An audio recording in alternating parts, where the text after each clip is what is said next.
Welcome to the Action Network podcast. I am Evan Abrams, Director of Media and Research here at the Action Network. And as always, I am joined by the one and only Brandon Anderson. Brandon, what's going on? How's it going? No, it was a slog of a day of football, but we ended with a fun one and a fun comeback. So it feels nice to settle in and, ready to talk football for better and for worse. Yeah, geez. So let's start with the Sunday night football game. So Detroit gets the win, 26-23. The interesting market point of view here was it was 3.5 for Detroit at about 7 o'clock Eastern, so about an hour before kickoff on our consensus line, and that last hour got bet up to 4.5. So if you didn't watch the game, there was a lot of interceptions, about 7 in the entire game. Goff had 5 himself, and they came back from 16 points down. And Houston really started the game fantastic. I mean, first 4 drives, it was touchdown, field goal, field goal, field goal. Then they happened to punt, and then they got another touchdown again. I mean, they were up 23-7. Goff was throwing interceptions left and right. He had 3 in the first half, and Houston had 10 points off of those 2 turnovers. So they were doing their job themselves, especially after not looking so good and having some time to prep before this one. So listen, Detroit went into the half down 16. It was their biggest deficit in almost a year. And they ended up coming back, their biggest comeback since 2014 as a franchise. So long time than they even had to do this. And now they're 8-1. And the funniest thing about this game, and I actually haven't looked right now, and I can in a second when you take over, but Goff went from 7-1 to win MVP. From what I saw at some of these sports books that were tweeting, to 40-1 to win MVP when he threw the 5 interceptions. And so I'm just curious, like the market going back and forth got to be insane. We had 7 interceptions in the first 37 minutes of game time in this one. It was just absolute chaos. And you could tell when Houston couldn't put more points on the board after they got to 23 and Detroit started to chip away that we might have a problem here. The thing that I really took a look at when you looked at the comeback was Detroit's second half on the ground. I believe you had about 1.8 yards per carry in the first half and between 5 and 6, depending on where they finished in the second half. I think a lot of us questioned the decision on kicking the field goal from 58 for Houston. Maybe go for it, maybe punt, put them in a better position versus kind of setting Detroit up to win the game. And then a few stats before I hand it back to you. So game actually officially goes under the 49.5, finishing it on 49. So Sunday Night Football under is now 8-2 this year, 39-17 last 3 years.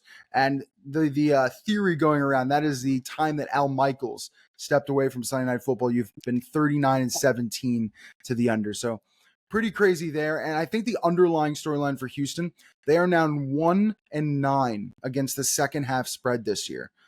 Worst mark in the NFL. Stroud's been terrible in a lot of these second halves. They got outscored 19-0 tonight. But just quickly before we move to the next game, Brandon, anything on Sunday night? Yeah, I was going to note the second half Texans thing as well. They just have not been showing up in these second halves. Bobby Slowick, he got a lot of praise last year, offensive coordinator for the Texans. He was the big name. Like they thought we were lucky to keep him because he was supposed to take a head coaching job. And now Houston fans are calling for his head. If you look at the numbers, game after game, Houston in their first 3 drives come out and march down the field, get some points, and then nothing after that. And we kept seeing this game, I tweeted out, how many times can you run into the middle of the line on first down, play after play, when you're getting a yard a carry basically from Mixon? So it's just not creative enough. It's way too much. All right, 2nd and long, 3rd down. CJ Stroud, can you bail us out again? Now look, CJ Stroud's great. CJ Stroud is bailing them out again most of the time. But this was a spot where Houston had, they haven't played a Monday night game in years. So this is Monday Night Football for them. This was the big one. They're missing Will Anderson on defense, their best player defensively. They're missing Nico Collins, who they've been terrible offensively without. They're up on the Lions, the best team in the NFC, clearly the best team in the NFC, with a chance for this marquee, huge win to shut up all the naysayers finally and say, okay, look, here's who we are. And they gave it away. And it was right there for them.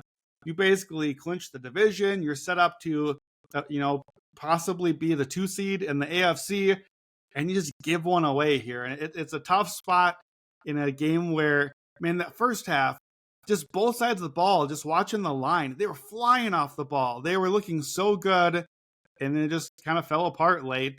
And you felt it coming because you knew that Texans second half stat that they were not going to hold up. And it's become a troubling trend this season. Something to keep an eye on because the Texans aren't going anywhere. Their division is so bad that they're still going to be in this all the way. They're going to be in the playoffs very likely, but they're right there. We saw how good they can be. The Lions are the most likely NFC Super Bowl, representative. They Definitely were dominating that team. This is a Super Bowl possible team, but it's also the other team that we saw in the second half. Jared Goff, I think this is why we still can't really buy him as an MVP favorite. He still is 39-1, so no bounce back, even despite the comeback there. And I think this is why people are going to struggle seeing Detroit as a Super Bowl favorite type team, because it's still Jared Goff, right? It's still Goff, and they're as good as he's been the last few weeks. We know, we've seen this before other times. Doesn't mean he can't, but he might just have to actually do it for us to believe it. And doing it is not week 7, 8, 9. It's in this spot, which he did, to be fair, but the Lions did. But it's doing it in January. It's doing it outdoors in his case. So, yeah, fun game. Redeemed an otherwise not great day of football. And it looked like it was going to be not great Sunday night either. But then we got the second half comeback, so finished with a bang. So you're saying next week against Jacksonville is not going to do it for you either if Goff takes over there. I get it. But that spread is 10 up to 12.5. We don't know if it's Mac Jones, Trevor Lawrence, so we'll see going forward. All right, let's go to the next game here. It's Pittsburgh and Washington. So Pittsburgh wins 28-27 as 1.5-point underdogs. The total sails over 45.5. This trend here really is Tomlin and the Steelers now 3-0 straight up and against the spread as underdogs this year. And Tomlin, best coach of 156 coaches in our BetLab database as an underdog, does his job. What else do you got for us, Brandon? Yeah, this was a good rah-rah Tomlin spot. And a little spoiler, we'll be getting back to rah-rah Tomlin in the hot read later on. This was really the big game of the day. Who would have expected Pittsburgh-Washington was the big game of the Sunday afternoon slate? This is a good game. 28-27, kind of back and forth.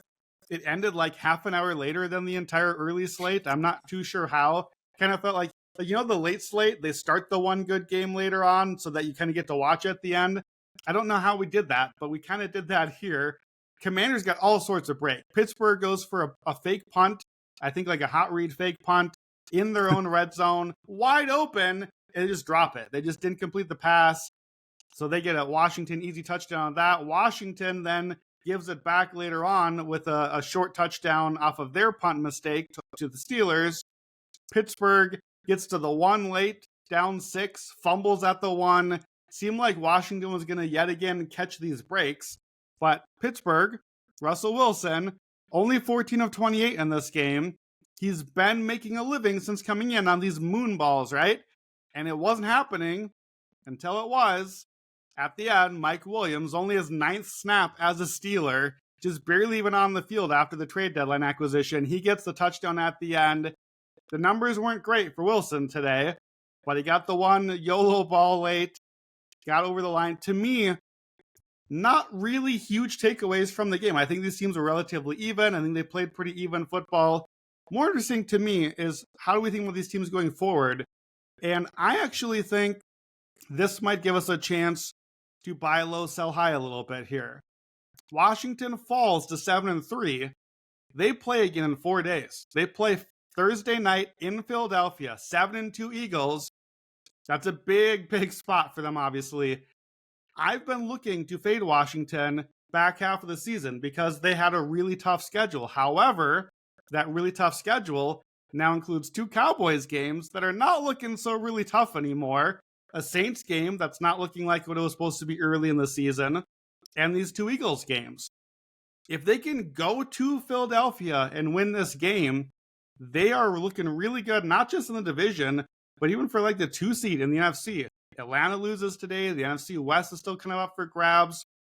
I think Washington now, the way their defense has improved, the way Jane Daniels continues to play well, not great in this game, but tough defense. And he did all right. Like, he didn't make any huge, big mistakes.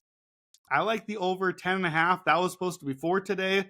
That might even drop or get better juice now because they lost here. I think the division odds, if you like them Thursday, is a good way to play them against the Eagles. I think there might be something to this Washington team. On the flip side, Pittsburgh, 7-2 now. And I think right now is when everyone's going to get comfortable. And the Mike Tomlin, here we are again, over 500. We're doing it again.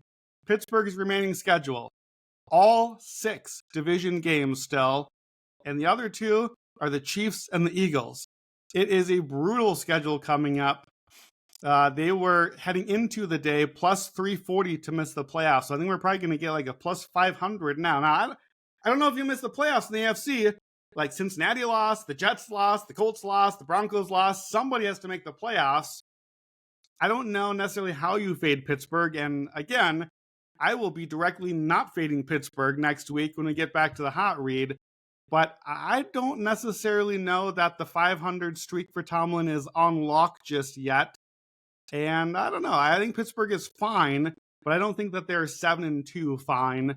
So I think we should be cautious about getting a little too ahead of our skis on them as well. Yeah, Pittsburgh looks like they've got about the 8th easiest schedule, while Washington is down in that list. So we'll see how that goes. All right, let me move on to the next game here. We're going to go with the morning slate, the Germany game. Giants at Carolina. Carolina upsets the Giants, wins 2017 in overtime as 6.5-point underdogs. Still goes under 37, even though the game goes to overtime. A very Giants and Carolina thing to do. And I looked it up. About 64-65% of games tend go over when it goes to overtime, but obviously not this one. So the storyline going in was the fact that Carolina has been an underdog in like 30 straight games. The Giants were an underdog in 24 straight. They met, and the Giants streak ended here. Giants hadn't been favored till week 2 last season against Arizona, so it'd been a little bit. You look at the box score, you see 316 passing yards. You say that's a good day, and then I tell you, well, that's actually Daniel Jones and Bryce Young combined. They both had 5 yards per attempt. DJ threw 2 interceptions neither directly turned into points, so it wasn't that bad of a situation. It was just a really sloppy game. Both Carolina touchdowns came on 80-plus yard drives, and the turnovers did them in, especially the one by Tracy in overtime, which is unfortunate because he was one of their best players. He had over 100 yards. He looked great. Giants, obviously, the entire time don't really deserve to cover the game. Under 50% according to Action Hour cover percentages for about 3.5 quarters. So Carolina should have covered the game, and they ended up beating them in the end. The reason was the ground game. Carolina absolutely killed them. 32 of 188, almost 6 yards on the ground. The problem with the Giants, Rushdie, they've now allowed 6 straight games of 100-plus yards for New York. 188, 149, 167, and 269 in their last 4 games, which is not good with a defense that, holds to field goals, good at sacks, but not lately. Only sacked Bryce once and have 2 sacks in the last 2 games versus him and Jaden Daniels. And the trend to kind of end here, Bryce Young wins his first career NFL game away from home. He was 0-10 straight up entering today. And this ends up being the second biggest moneyline underdog to ever cash in an international game. Plus 245 on the money line for Carolina. And not much to say going forward because both these teams kind of stink. But Carolina's won 2 in a row. So that's kind of fun. Yeah, we get Carolina Island back. We're only 3 games back in the division now. I don't know. Look, we gave Germany Chiefs Dolphins last year, so I think this was the makeup game. Giants Panthers on the other end. We're done with international football. No more Sunday mornings. Yeah, I was told we got like 8 games next year, so this is just going to be the beginning. Both these teams on a bye this week, so that's good for them. Get a little rest after the trip. All right, Denver, Kansas City. Woof, what a wild one this one. So KC wins 16-14. They don't cover the 7.5-point spread at home. Shocker with Mahomes as a big favorite. Total goes under 42.5. So the 9-0 Chiefs have now won 9 straight games in which they trailed in the second half, which is a record. And Mahomes himself 19 and 14 straight up in his career after being down 10 plus points at any point. Just stupid numbers. What else you got, Brandon? Yeah, I mean, this was the script for Denver, right? This Crazy. is exactly what you want the game to be. Denver goes up 14-3. Denver gets the ball back. 12 plays, 43 yards in the last 6 minutes. They burn through all 3 Chiefs timeouts. Bo Nix kind of making some plays. They get up for a 35-yard field goal, which is an absolute chip shot in today's day and age. 0's on the clock. Blocked field goal. Chiefs stay unbeaten. Poor 72 Dolphins out there ready to pop the champagne. Going to have to wait another week.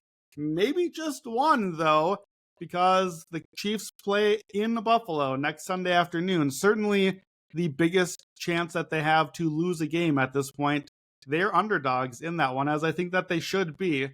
Patrick Mahomes has been a god on third down this season. He's only 7 of 16 today, and we saw he didn't quite move that well, right? We saw the ankle kind of get rolled up each of the last couple games. I think we saw the effects of that a little bit. Still just not a team that overwhelms you right now. DeAndre Hopkins had 4 catches for 56 yards. He's the only receiver on the Chiefs that even had more than 1 catch today. And Chiefs 1 of 4 in the red zone, not able to kind of finish drives off and left this game there for the taking. They're 9-0 now, 7-0 in one-score games. We know historically that is a number that tends to be 50-50, unless, of course, you have Patrick Mahomes, then maybe that doesn't matter. But is there any chance? Last year, around this time, we had a team in the NFC that was winning all these one-score games. I think they were like 8-1, the Philadelphia Eagles. And then things went very sideways down the stretch for that team. And it turns out even the really good teams, even the well-coached teams, can't win one-score games forever. Is this that? I don't know. That team did not have Patrick Mahomes. But in Buffalo next Sunday, that certainly is the game that we'll be talking about high up in our list next week. Chiefs have not won any game by more than 13 points yet this season, but they are 9-0. They are plus 450 to go undefeated. That's where we're at. Patrick Mahomes is inevitable. Yeah, and an underdog again next weekend, as you mentioned. So that's all you're going to hear all week is that stat. So can't wait. Hopefully Buffalo ends that. But let's talk about our big stat of the week before we move on to the best of the rest. Honestly, it's underdogs. So this week, dogs goes 10-3 against the spread entering Monday Night Football. Best week of the year so far for underdogs. And this was a fun one I just pulled together as I was looking through some numbers from the NFL this week. So teams who have won the turnover margin this year are covering just 72.4% of games. That would actually be the lowest mark ATS percentage in the wildcard era for a full season. Last year was 3% higher, and that was still the second lowest mark since 2000. So turnover margin lately just hasn't been equaling ATS success, which is just an interesting trend that I've been kind of tracking and looking over. All right, let's keep moving on here. Let's talk about the best of the rest. So San Francisco and Tampa Bay. San Francisco wins the game. I wrote down 23-23, which obviously can't be right. It was 23-20. 23-20 on the road in Tampa Bay as a 6.5-point favorite. Total goes under 50.5. Honestly, the story here is probably Jake Moody going 3 for 6 on field goals. That's the difference in the spread. But what else do you have here, Brandon? Yeah, Jake Moody hates the hot read. That's the story for me. We had the Niners minus 5.5. Third round pick, Jake Moody can't make a field goal. Crazy. Miss a 49, miss a 50, missed a 44. But you know what? Hit the 44-yard walk-off winner. All is forgiven in San Francisco, at least. McCaffrey is back, finally. First game of the season. 13 carries, 39 yards rushing. That's not that exciting. He did have 6 catches for 68 yards. Had a nice really pretty 30-yard kind of over-the-shoulder adjustment catch. Didn't show a lot of burst just yet. So keep an eye on that. We'll see as that just kind of rust after, this is a preseason game for him effectively. Or is he just not all the way back yet? Something to keep an eye on there. Brock Purdy, man, 353 yards, 2 scores, 0.49 EPA per play. It's almost half a point per play. He looks great, man. Like, he is playing like, I think, a borderline top 10 quarterback. And this is not a guy I would have said that about before. He does not look like a Shanahan system guy. He's moving around. He's chucking it downfield. He's making plays. I had never really thought about this, But Baker Mayfield on their late drive is kind of making some wild plays, stiff arms Nick Bosa and throws this crazy, fourth down completion. Kind of a little Brock Purdy-ish, right? Like our Brock Purdy and Baker Mayfield, like the Spider-Man meme. I don't really hate that. A little wild, a little more than you'd like it to be, but they kind of make things happen. Look, the Bucs had no business covering here. San Fran, 6.8 yards of play to 3.7 for Tampa. They almost doubled them up in yardage. Tampa Bay only had 3 drives all game, over 27 yards. Just really, to me, the story, even though it's about Niners offense and those missed field goals, and then Niners might quietly have a Super Bowl defense. What if the offense gets healthy and figures this thing out? I looked up Nick Bosa odds. He was good again. He's got 5.5 sacks now for Defensive Player of the Year. He was 20-1 heading into this game. San Fran was 13-1 to win the Super Bowl this week. They're still 5th in odds. I think a little bit shorter now, but this team is kind of just hanging around a little bit, and the defense is looking pretty good.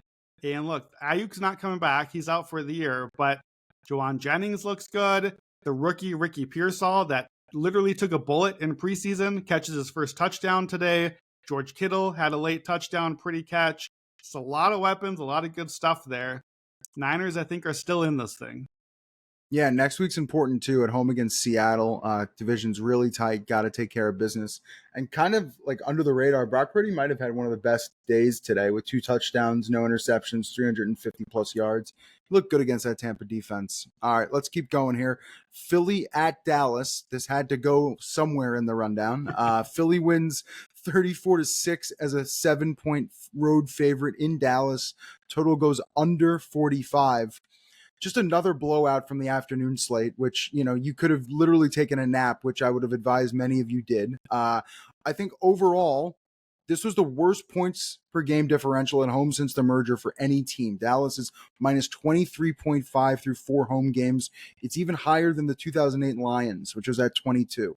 Dallas's last 5 home games at the half, trailing 14-6, 27-6, 21-6, 35-16, and 27-7.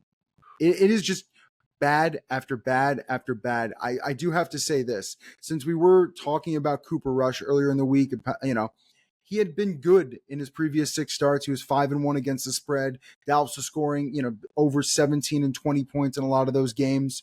Today, he had 45 passing yards on 23 attempts. He was the first quarterback since Anthony Wright in 2001 with 45 yards or less on 23 plus attempts. It just doesn't happen.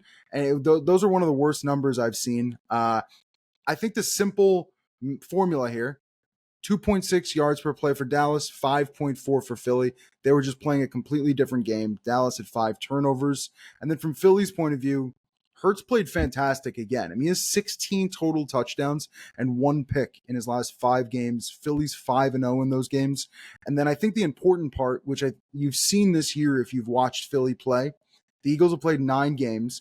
When A.J. Brown plays, they're 6-0, averaging about a little over 30 points per game. When he doesn't, they're 1-2, averaging about 17 points per game. And then I think the last thing, these teams have big games next week. Now, I think Dallas is going a different direction, but Monday Night Football against Houston, coming off this, tragic loss tonight, I think is an interesting game nonetheless. Will it be Trey Lance? Will it be Cooper Rush? But the other game you mentioned before, Washington and Philly, is fantastic. So can't wait for that. All right. Do you have anything there, or you want me to move on? Yeah, just repping the Trey Lance jersey. You only get to wear that so many times these days. I hope we get to see him Monday night. Let's go Falcons Saints here. I honestly think I was going to say I honestly think we should see Trey Lance at this point. I think you got what you saw out of Cooper Rush. I don't think he's the future. You might as well go through both of them, assume probably Dak's done, and find out what you have so you can figure out a decision next. But nothing to lose. If Trey's bad, that's great. You get a better draft pick out of it. Your season's shot anyway. But you may as well find out if there's something there and maybe get some trade bait out of it. Hey, Trey Lance beats the Texans next week. We have a whole different conversation. All right, Atlanta. New Orleans wins 2017 as a 3.5-point home dog against the Falcons, goes under 46.5. The trend here is just the fact that you have the dead cat bounce with New Orleans. So now 40 teams have fired their coach in regular season since 2003. Those teams are 18-22 straight up, 23-17 against the spread in their first game following the firing. So a nice win for New Orleans. They look good at times here. Atlanta as always, has trouble stringing together wins. So what do you got here, Brandon? Yeah, honestly, Atlanta dominated the game outside of Marquez Valdes-Scantling, who I don't think many people even knew was on the Saints. They picked him up a few weeks ago. New Orleans just picks up any receiver they feel like, and they're like, hey, you're our deep threat now. You're going to catch a couple 40-yard passes a game. So what does he do? 3 catches, 109 yards, and 2 scores. I think probably the top fantasy receiver of the day. And look, as a Vikings fan, I've seen this game before. Kirk Cousins has his team miss 3 field goals, another one of those. And then the last 2 drives, still in chance to win the game. Kirk Cousins intercepted at the Saints 32. And then on the last play of the game, 4th down, clock running. Kirk throws it short of the sticks. Clock runs out to end the game. Vikings fans have seen that movie before. This is the Kirk Cousins film, and we're on like the 20th sequel at this point. Atlanta can't give away games like this. Like, they are in such easy, good positioning. And, want to know for new Saints coach Rizzy the Rat from the Muppets. Goodbye, Dennis Allen. I mean, preseason, this was the game you would assume Atlanta would win this year if you were betting on them, especially with the lack of offensive production, let's call it, from New Orleans' point of view. Kamara dropped a long touchdown. Like, there was opportunities for Atlanta to win this game, and they didn't. All right, let's go quick through the rest of them since it's the bottom of the slate. Minnesota, Jacksonville. Minnesota wins the game 12-7 in Jacksonville as a 7-point road favorite. Total goes under 42.5. You had no passing touchdowns and 5 interceptions. Please tell me more what happened here. If you are a fan of bad AFC East quarterbacks the last few years, boy, you were in for a treat in this game. Sam Darnold, 3 interceptions after Jacksonville only had 2 all year. Mac Jones, 3 turnovers. If you bet Vikings minus 3.5 on the look ahead last week, we got the cover. If you waited and chased the steam late, Jaguars ended up around +7, so they got the cover late, depending on when you grab this one. Minnesota way, way better here. 400 yards to under 150 for Jacksonville. 0-5 in the red zone. That's how you get this score. But Minnesota, the much better team, didn't get the cover anyway. Yeah, not at all. Very weird game going back and forth. Of course, Mac Jones gets the cover as an underdog. All right, Tennessee at the Chargers. Chargers win 27-17 as a 9-point favorite on the close at home. Total goes over 39.5. Well, we finally got an over in a Chargers game, but it took a Will Levis touchdown in the final 15, 20, 10 seconds at the end of the game there, kind of ruining it all. But overall now, Herbert now 17-3 to the under in his last 20 games. The total is about 45 next week in a really, really good one. Cincinnati at the Chargers on Sunday Night Football, which has some AFC complications there, which should be fun in itself. But I think we should talk about the Chargers just for a second. So 6-3. Herbert has 11 touchdowns and 1 interception. Chargers are +9 in turnover margin this year. They were even last year. Chargers defense allowing 13.1 points per game, and their first half defense just doing an incredible job at allowing them to build the lead. Here's the points allowed in the first half: 7, 3, 5, 7, 0, 7, 7, 0, 7, 6. That's going back to last year. 7 or less in 10 straight first halves for their defense. It's just allowing them to do exactly what they want and control the clock. So that's from the Chargers' point of view. Tennessee, 1-8 against the spread this year. Their only cover against Tyler Huntley. They are 9-22-2 in their last 33 games for an ATS run. They've just been terrible. Rudolph is pretty much the same as Levis. I don't see much of a difference. Maybe I prefer Levis in terms of the way he pushes it downfield a little bit. Not as many turnovers, less sacks. And the stat with Levis, which is just getting crazy, is they were +3.5 second half and lost by 4, is he is now 2-13 against a second half spread in his pro career as a starter. 0-13 when the game isn't played on Monday Night Football. So just absolutely crazy numbers altogether. But that Cincinnati Chargers game, big next week for AFC complications. You want to move on? Tennessee, Chicago? We'll be back to that Chargers game in the hot read shortly as well. Nice. Got it. All right. Tennessee, Chicago. New England upsets the Bears as a 6.5-point dog on the road. Total goes under 37.5. Caleb Williams now sacked 38 times this year, 9 times today, tied for the biggest upset of the week. So what you got here with New England, Chicago? Yeah, New England had not topped 3 sacks all season. They get him 9 Wow. times. Now look, their offensive line in Chicago is missing a lot of dudes today. Sacks are quarterback stat. Caleb Williams cannot be 9 sacks in a game. I don't know how you've been leaving him out here at that point. Like, I don't know what Chicago is trying to accomplish. 1 of 14 on third down, under 2.5 yards of play. This is a team that 3 weeks ago was a knockdown on a Hail Mary away from a 4-game winning streak and 5-2 start. The dream season with Caleb Williams. Instead, they're on a 3-game losing streak. They have not scored a touchdown in 21 drives at this point. And I can tell you, as somebody that lives in Chicagoland, there's going to be a lot of talk about Matt Eberflus and Shane Waldron. And I got to tell you, I'm not sure if it's going to be about whether they will get fired. I think that they should not sleep well tonight. I don't know if this could even happen as early as tomorrow. Chicago is not over yet, but they're 4-5. They have all 6 division games left against potential playoff teams, plus the Niners and the Seahawks. It got dark real fast for Chicago. I don't know how you protect Caleb Williams at this point. They certainly don't know the answer. The Patriots were 1-5 in the red zone, or else this is way uglier than 19-3. It's bad. Yeah, their opponent win percentage going forward, 70%, with Oof. Lions, Vikings, Packers, Niners, just absolutely brutal. All right, Jets at the Cardinals. Cardinals win 31-6, which was a common score in that afternoon window, as 2-point home dogs, total under 46. Again, it's unbelievable that the Jets were favored again. So back-to-back games with a 35% win percentage or less versus teams above 500, favored both times. So that hasn't happened in 5 years for any team on any level. So the expectations here just, again, didn't really meet what we saw on the field, even after beating Houston. They played great in that game. This was the opposite after extended time to prepare here. And their defense was so bad in this game.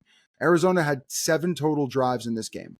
Touchdown, touchdown, touchdown, field goal, touchdown, punt, game over. I mean, I just, unbelievable. And I know you tweeted this out, so I'm going to give you credit because this probably encapsulates it best.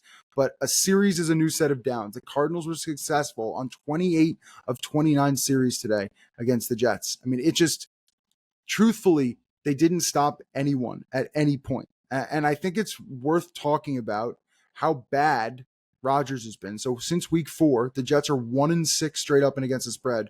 Rodgers is 30th of 36 QBs in success rate, 33rd in completion percentage over expected, and 28th in average depth of target. I mean, he just, even though he's putting up, say, 17 to 20 every game consistently when he's not putting up, say, a 6 or 7 spot, it's just really bad and putting a lot of pressure on the defense.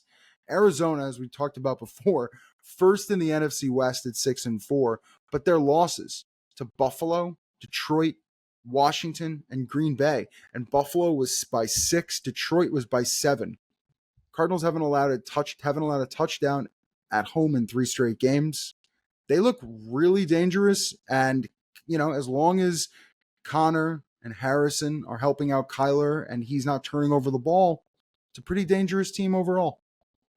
Yeah, they look good. I think, to me, what's interesting going forward is this about the Jets more, or was this about the Cardinals? And I think that score was so decisive, it's got to be a little bit of both, but certainly plenty about the Jets at this point. Yeah, seriously. All right, keep going here. Buffalo, Indy. Buffalo beats the Colts 30-20 in Indy as a 4.5-point favorite. Total goes over 46.5. Only stat I have here, since 2020, Josh Allen is now 28-4 straight up versus teams under 500, winning by 13 points per game. Just complete domination, and showed it here. Yeah, a lot of sharps, I think, were fading the Bills all week long, and it made sense. Got the big KC game next week, but this ended up being the only favorite in the early slate to cover. You mentioned day of the underdogs. Buffalo's the only ones to cover, and they won by 10, really by 17. There was a late garbage touchdown. They were very comfortable here. Joe Flacco intercepted on the first 2 drives of the game for Indy. finishes with 4 turnovers, 4 sacks. I just thank God we're not letting Anthony Richardson out there make mistakes. We got Joe Flacco to drag the Colts to the playoffs. Oh, wait, we're doing this, apparently. If he's going to get 4 sacks and 4 turnovers, I don't know what the point is. I don't know why you're not playing Richardson at this point then. Yeah, he's looked so bad since being inserted back into the lineup. Maybe there was something about being the backup, and I don't know, but I also just think we probably got what the real Joe Flacco is at this point in his career, which is a formidable 1-game, 2-game guy, but you really should just give the ball to Richardson and see what you got. So I completely agree there. All right, time for Monday Night Football. It is the Dolphins at the Rams. Right now, the Rams are about 2.5-point favorites. Total is at 49. The fun note entering the weekend, which is telling you to maybe bet the Rams, would be all of Florida's teams have struggled so far this weekend. So FBS, FCS, NFL, all Florida teams are 0-11 so far. Florida, Florida State, Jacksonville, across the board. Been terrible. Dolphins now up next. And Tua himself has struggled overall in the night games. He's 3-9 ATS in his career. He's lost 5 consecutive starts ATS in night games, going 0-5 straight up and 1-4 as an underdog. So the 2 props I'm going to look at before I toss it to you is Stafford under 37.5 longest completion. He's gone under 40 in 5 straight. And Miami's pass defense is pretty good, 10th in yards per attempt. And I kind of like, I'm going to pull in my odds maker right now and say I like Jalen Ramsey under 4.5 tackle and assists. He's had 5 or less in 22 straight games. So we will see how that works out there. What do you like here? Yeah, no side or total for me on this one. It's kind of a tough read. I think it could be, hopefully will be a really fun game. We seem like we finally are back to a pretty healthy version of both offenses.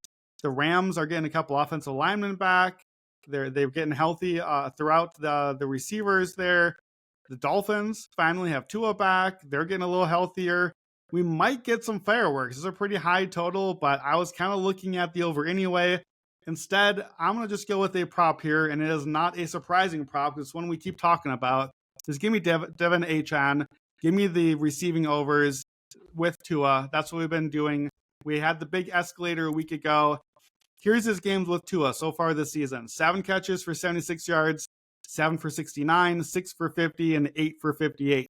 He's basically their slot receiver. He is playing, he's above Jalen Waddle, really, by receiving yards. And if you play fantasy and you have Waddle, trust me, you know that already. Now look, against Buffalo, when we hit the big escalator, they were allowing the number 1 most receiving receptions and receiving yards to running backs. This is not the same.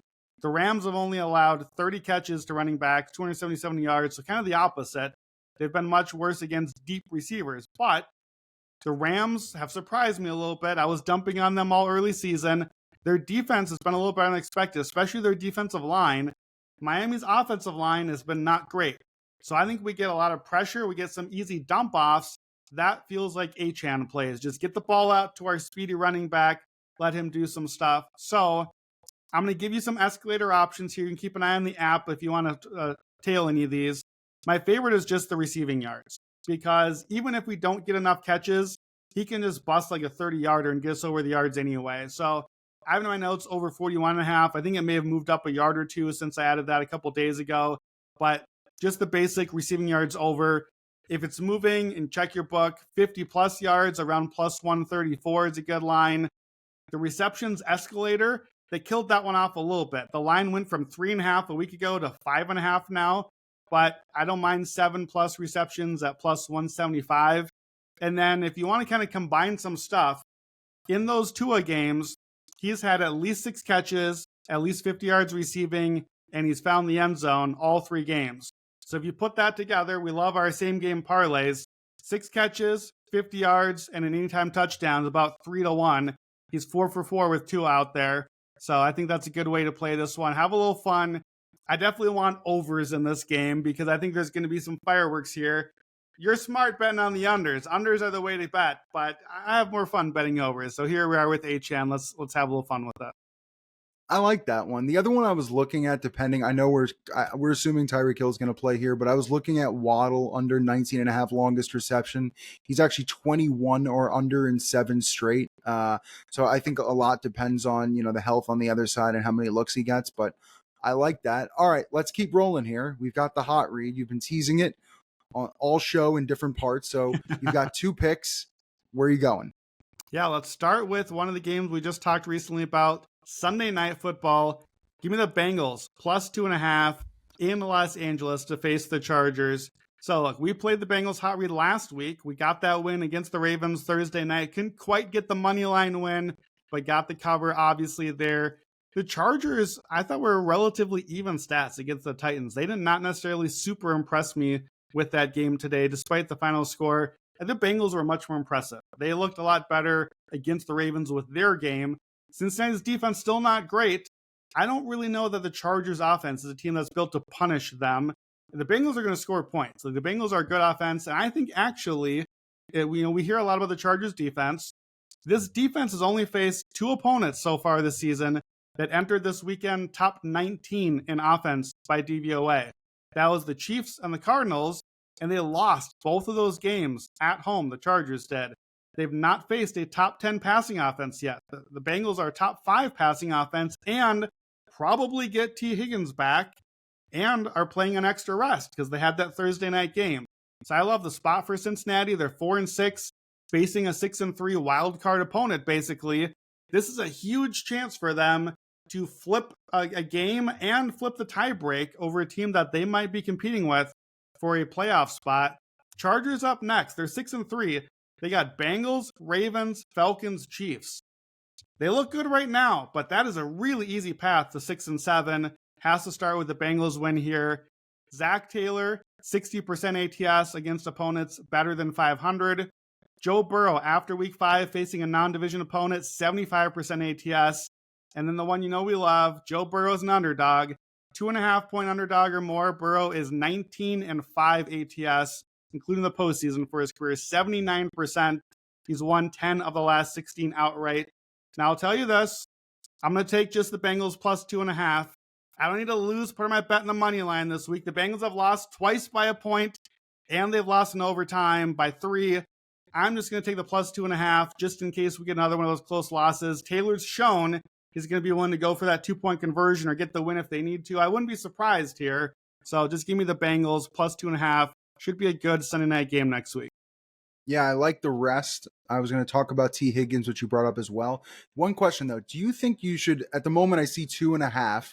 It was about 1.5 a little while ago, up to 2. Should you wait on the 3? Do you think it's going to come back? What's your thought there? Yeah, I noticed that. One book has 1.5, another has 2.5. It's tricky. On both of these bets here, I normally am betting on hot read and look ahead on favorites because typically money comes on the favorite and the line goes Fair. further that way. I'm on 2 underdogs today, and those are tricky because same thing with the next one. Will it go up a little bit? And it's at a key number here. To me, especially considering the Bengals have lost by 1 again, lost by 3 in overtime. 2 is not a key number. 3 is the key number. But the Bengals, it's been close that way. I don't mind waiting a little bit. I don't think you lose so much by losing the 2, and you gain more if you get the 3. But sure. I feel pretty good about the Bengals winning the game, so I don't mind grabbing the plus 2.5. It's also minus 105, so a little bit lighter on the juice there as well. So I'll play it right now. I understand if you want to wait on it, but I wouldn't be totally shocked if the Bengals take some money here also and end up even like favored by the time this kicks off. I'm not sure that they will. It's always hard to know on these close lines, but I just think Cincinnati is the better team, and the Chargers haven't faced an offense quite like this yet. Cool. I agree. I like that Cincinnati line. All right. We got one more. You were saying dog. What do you got? One more dog. It's rah-rah time. Rah-rah Mike Tomlin and the Steelers. Plus 3.5. Home against the Ravens. Now, look, I said earlier, I'm kind of looking for ways to fade Pittsburgh going forward. Baltimore just played the Bengals. They're off of extra rest. So the Ravens are on extra rest. I want to fade the Steelers. Doesn't matter. I'm playing this line in this matchup every single time. A couple matchup analysis things. The Ravens, obviously number 1 offense right now in the NFL, but Pittsburgh's defense, they know what they're doing. They just played Washington. I'm not saying Jaden Daniels is Lamar Jackson, but is a similar style quarterback and play 2 weeks in a row prepared against that is helpful. The weakest unit in this game is not a Pittsburgh unit. It is the Baltimore passing defense. And though I don't trust Pittsburgh's offense, what's the way that you move the ball on Baltimore?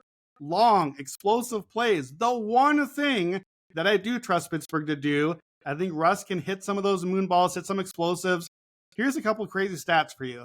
Lamar Jackson, in his career, has 4 touchdowns against the Steelers. In his career, 6 seasons against a division rival, that's rushing and passing combined, 4 touchdowns. His only win against Pittsburgh came back in 2019. Lamar Jackson as a favorite of between 3 and 10 points, 15, 29, and 1 against the spread, 34%. But this is not about any of those things. This is about rah-rah Mike Tomlin. Tomlin against teams better than 500, 58%. John Harbaugh's division favorite, 42%. But the rah-rah Tomlin underdog spot, you're going to hear about it. This is a great spot for it. They just cashed today in a good spot. This one is even better. From week 5 forward, 48, 20, and 1 against the spread for Mike Tomlin, 71%. That goes up to 81% if they're home. It goes up to 81% if they're facing a division opponent here. And what about if they come off of a loss? Normally that's better. You like them coming off a big loss. It's the motivational spot.